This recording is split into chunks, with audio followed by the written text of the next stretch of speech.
क्या आप तैमूर लंग द्वारा दिल्ली में किए गए नरसंहार से परिचित हैं?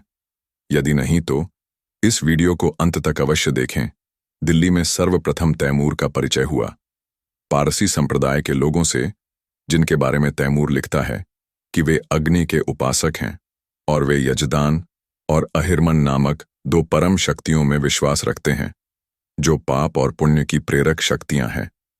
जब तैमूर को पारसी समुदाय के विश्वासों के बारे में पता चला तो कुएं के मेंढक तैमूर को यह अचरज हुआ कि ये लोग इतना भी नहीं जानते कि इस दुनिया में जो अच्छाई या बुराई है वो केवल अल्लाह की वजह से है। और फिर तैमूर ने एक दूसरे के संप्रदाय के विश्वासों को समझने का प्रयास किए बिना सीधा यह फरमान दे दिया कि इन काफिरों के घरों को आग लगा दी जाए और उनके किले व इमारतों को जमींदोज कर दिया जाए। पारसियों के घरों को जमींदोज कर तैमूर ने सैयद मुसलमानों को खिल्लत दी, यमुना के तट पर स्थित फिरोज शाह तुगलक के जहांनुमा महल को लूटा और मार्ग में पड़ने वाले प्रत्येक गांव और बस्ती के काफिर पुरुषों को निर्ममता से मौत के घाट उतारा और माले गनीमत के तौर पर उनके स्त्रियों, बच्चों, पशुओं और धन संपत्ति को लूट लिया, जिसके फलस्वरूप तैमूर के पास गुलामों की बड़ी मात्रा हो गई थी। इन गुलामों को जंजीरों में जकड़कर तैमूर लोनी दुर्ग की ओर कूच करता है, जहां तैमूर का सामना दिल्ली सुल्तान के कलेदार मैमून से होता है, जिसके सहयोगी राजपूत भी थे, जिनके विषय में तैमूर लिखता है कि वे वीरतापूर्वक युद्ध में लड़ते हुए अपने प्राण न्यौछावर कर देते हैं और हिंदू स्त्रियां अपने सम्मान की रक्षा के लिए जौहर के अग्निकुंड में कूदकर अपने प्राण त्याग देती है। लोनी दुर्ग पर फतह का परचम लहराने के बाद तैमूर फरमान जारी करता है कि जो कैदी जिंदा पकड़े गए हैं उनमें से जो मुसलमान हैं उनकी जान बख्श दी जाए और हिंदू काफिरों को जहान्नुम भेज दिया जाए। जिसके पश्चात तैमूर के लश्कर ने समस्त हिंदू कैदियों को मार डाला और फिर तैमूर ने एक और फरमान जारी किया कि इस क्षेत्र में जो भी सैयद, शेख, उलेमा आदि मुसलमान हो उनके घरों की रक्षा की जाए और काफिरों के घरों को लूटकर उन्हें मिट्टी में मिला दिया जाए। जब इस फरमान का पालन हुआ तो तैमूर अति प्रसन्न हुआ कि काफिरों को जहान्नुम की आग में झोंक दिया गया है। तभी तैमूर को सूचना मिली कि दिल्ली सुल्तान का एक अमीर मल्लू खां 4000 घुड़सवारों, 5000 पैदल सैनिकों और 27 जंगी हाथियों के साथ हमसे युद्ध करने आ रहा है। भयंकर युद्ध हुआ, जिसमें अंततः मल्लू खां की सेना को हार का सामना करना पड़ा।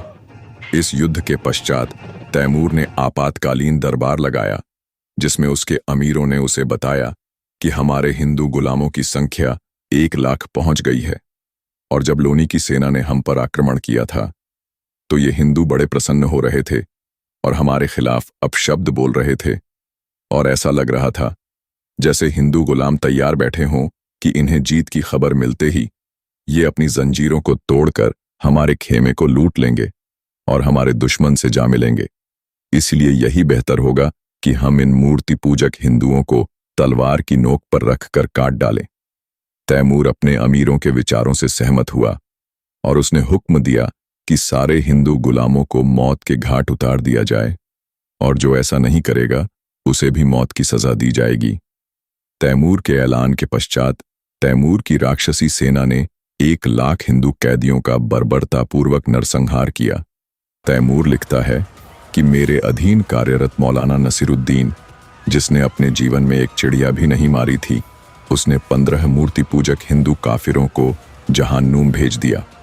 1 लाख हिंदू गुलामों का नरसंहार करने के पश्चात तैमूर का दिल्ली के सुल्तान महमूद के साथ युद्ध होता है, जिसमें मल्लू खां भी दिल्ली की फौज का साथ दे रहा था।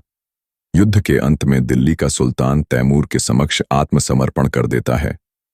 आत्मसमर्पण तैमूर द्वारा लगाए गए दिल्ली के भरे दरबार में किया गया था, जिसमें तैमूर ने सैयद, शेख, उलेमाओं को लूट का धन खिल्लत के तौर पर भेंट की थी।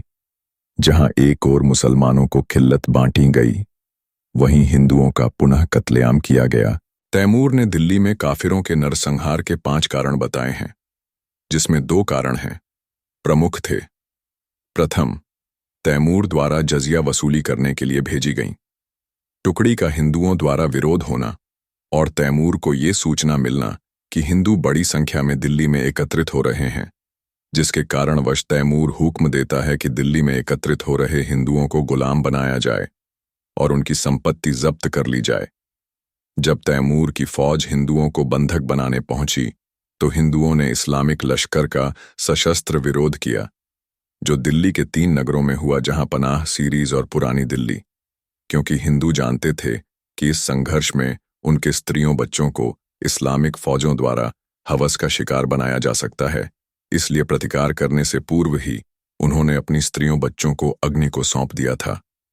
तैमूर अपनी आत्मकथा में कहता है कि एक ओर हिंदू इस लड़ाई में अत्यंत उत्साह दिखा रहे थे, वहीं दूसरी ओर तैमूर का अपनी तुर्क टुकड़ियों पर कोई नियंत्रण नहीं रह गया था।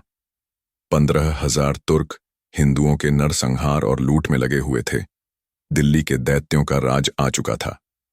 तैमूर ने खुद अपनी आत्मकथा में लिखा है कि उसके सैनिकों में कत्ल करने, लूट मचाने, स्त्रियों को यौन दास बनाने की होड़ सी लग गई थी। शुक्रवार के सारे दिन और रात कत्लेआम, लूट और आगजनी का दौर जारी रहा। अगले दिन भी दिल्ली में मृत्यु का यही वीभत्स आसुरी तांडव चलता रहा। दिल्ली के 3 नगरों की हर गली में रक्त पिपासु पिशाच घूम रहे थे, जिनके ऊपर जिहाद का उन्माद सवार था। वे जिस असहाय पुरुष को देखते उसका शीश धड़ से अलग कर देते, उसकी संपत्ति को लूट लेते और उसके परिवार की स्त्रियों पर वासना के भूखे सिंहों की तरह टूट पड़ते। तैमूर लिखता है, दिल्ली की यह लूट इतनी बड़ी थी कि हर सिपाही को 50 से 100 हिंदू गुलाम हाथ लगे थे। कोई छोटे से छोटा प्यादा भी ऐसा नहीं था जिसने 20 से कम गुलाम बनाए हों, और साथ में सोना, चांदी, माणिक्य, हीरे मोती मिले, वो अलग। तैमूर आगे बताता है कि हिंदू स्त्रियों के वस्त्र आभूषण इतनी प्रचुर मात्रा में मिले कि पूर्व के समस्त कीर्तिमान ध्वस्त हो गए थे। मुसलमानों के घरों को छोड़कर सारा नगर लूट लिया गया था। तैमूर दिल्ली के आपबीती के कारण के बारे में लिखता है कि मैं इस शहर को इस कयामत से बचाना चाहता था, लेकिन ये अल्लाह की मर्जी थी कि इस शहर पर यह कयामत टूटे, इसलिए इसमें मेरा कोई कसूर नहीं है। शुक्रवार और शनिवार को हिंदुओं का नरसंहार करने के पश्चात तैमूर को पता चलता है कि हिंदू प्रतिकार करने के लिए शस्त्रों के साथ दिल्ली की जामा मस्जिद में इकट्ठा हो रहे हैं और उन्होंने जामा मस्जिद के चारों ओर मोर्चाबंदी भी कर ली है। और जब तैमूर के लड़ाके वहां लूट मार मचाने गए तो उन हिंदुओं ने उन्हें मार भगाया। जब तैमूर को यह खबर लगी तो वह आग बबूला हो गया और उसने अपने सरदारों को हुक्म दिया कि वो जामा मस्जिद के सारे हिंदुओं का कत्ल कर अल्लाह के घर को खाली कराएं। तत्पश्चात हिंदू और तुर्कों में भीषण भिड़ंत हुई, जिसके पश्चात न केवल तैमूर ने जामा मस्जिद में एकत्रित हिंदुओं का कत्लेआम किया, अपितु पुरानी दिल्ली में भी नृशंस कत्ल और लूटपाट का दौर पुनः आरंभ हो गया, जिसमें लगभग 1 लाख हिंदुओं को गुलाम बना लिया गया। और क्योंकि तैमूर जामा मस्जिद से प्रभावित था तो उसने हुक्म दिया कि इन काफिर गुलामों में से कारीगरों को अलग कर दिया जाए, क्योंकि ये मेरी राजधानी समरकंद में मस्जिद बनाने में मदद करेंगे। दिल्ली में 15 दिन ठहरने के बाद तैमूर मेरठ पहुंचता है, जहां का कैलेदार तो मुसलमान था, लेकिन उसके साथ एक हिंदू सरदार सफी भी था। तैमूर और मेरठ के कैलेदार के बीच जंग होती है, जिसमें हिंदू सरदार की मृत्यु हो जाती है और मेरठ की फतह के पश्चात सदैव की भांति तैमूर मुसलमान जनता को तो कुछ नहीं कहता, लेकिन हर हिंदू पुरुष को मौत के घाट उतार देता है और उनकी स्त्रियों बच्चों को गुलाम बना लेता है। इस नरसंहार से भी तैमूर के मजहबी उन्मादी मन को संतुष्टि नहीं मिलती, तो वह गंगा के तट पर निवास करते हिंदुओं को नेस्त नाबूद करने का बीड़ा उठाता है। यदि आप हरिद्वार में तैमूर के हिंदू नरसंहार का कलंकित इतिहास जानना चाहते हैं तो अगली वीडियो की प्रतीक्षा करें। एवं यह वीडियो आपको कैसी लगी, कृपया कमेंट कर हमें बताएं। यदि आप कटु इतिहास को जन जन तक पहुंचाना चाहते हैं तो इस वीडियो को लाइक करें और अपने मित्रों, बंधु बांधवों से शेयर करें। और यदि आप चाहते हैं मैं आपके समक्ष ऐसी और भी ऐतिहासिक वीडियो लाता रहूं तो चैनल को सब्सक्राइब करें।